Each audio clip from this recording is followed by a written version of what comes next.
Circle goes full circle. Circle's IPO last week was validation for stablecoins, but the business model carries interest rate risks, says CoinDesk Indices Andy Baehr. By sheer luck, I had an opening bell media hit with NYSE TV this last Thursday, the day Circle listed as CRCL. The NYSE studio is upstairs at gallery level.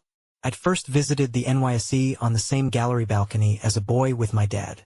I remember getting the impression that IBM was a huge company that represented the future. Circle staff and guests filed in at 9:15, a much larger delegation than most bell ringings. Not only was the floor packed, but both galleries were full. As the applause started, precisely at 9 hours 29 minutes and 30 seconds, everything else stopped. This wasn't the usual opening bell tea ceremony. NYSE President Lynn Martin stood beside an air-punching Circle CEO Jeremy Allaire, and the specialists, floor brokers, and other floor inhabitants joined in the cacophony. The energy took over the whole floor in a way that felt exceptional. I asked, cheekily, to the NYSE TV folks which specialist booth would trade CRCL. No one had any idea what I was talking about. The producer decided to move our hit to the floor with a handheld microphone and change our subject from Bitcoin to stablecoins on the fly. That was fine, plenty to say about stablecoins. Standing within feet of Jeremy Allaire on the floor next to the bell balcony, doing our 5-minute segment, it was pure electricity. It was the feeling when you finish a marathon and a beaming volunteer places a medal around your neck. Accomplishment and validation. This was a moment enabled by a friendlier SEC and coincident with meaningful blockchain legislation, but it didn't have the vibe of MSTR rapture or youthful DeFi exuberance. It felt mature and financial adults celebrating. USDC sprang to life in September 2018, just before a local peak in US interest rates. In retrospect, it was a handy time to launch when carry, yield from backing assets, was positive, but yield expectations in crypto, whose practitioners mostly grew up in a zero interest rate world, remained low. When COVID hit in 2020, ZIRP, zero interest rate policy, returned suddenly, threatening the business model but prompting crypto adoption and experimentalism. When the Fed aggressively raised rates in 2022 to help metabolize $5 trillion in COVID fiscal stimulus, stablecoins faced the opposite combination of supportive and threatening forces. Higher carry revenues, but traumatized markets. Circle's failed SPAC attempt spanned this transition.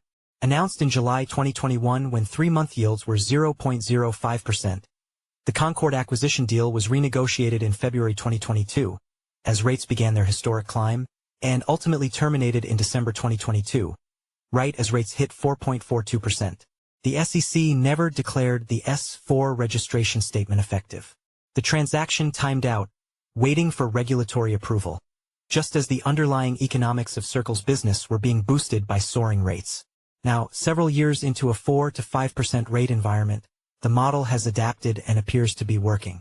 USDC holders can receive rewards on Coinbase that are similar to risk-free yields. On-chain cash holdings and collateral can be enhanced with tokenized treasuries. The Genius Act on stablecoins appears in good shape for passage, opening up the market for greater stablecoin adoption and participation. The U.S. government has a new potential multi-trillion-dollar customer for U.S. treasuries, providing much-needed demand for U.S. debt, which has become a chess piece in global trade. Circle and other stablecoin issuers are enjoying a good carry scenario, although near-term profitability has significant interest rate risk, now under the watchful scrutiny of CRCL shareholders and analysts. Andy leads research and product development of digital asset indices and strategies at CoinDesk Indices, bringing 25 years of global markets and investment management experience to help improve crypto trading and investing for everyone. Prior to joining CoinDesk, Andy was a partner at Risk Premium Investments, an alternative asset management firm serving institutions. Earlier, he held leadership roles on derivatives desks at Credit Suisse, BNP Paribas, Morgan Stanley, and Deutsche Bank, focusing on options, structured products, and systematic strategies.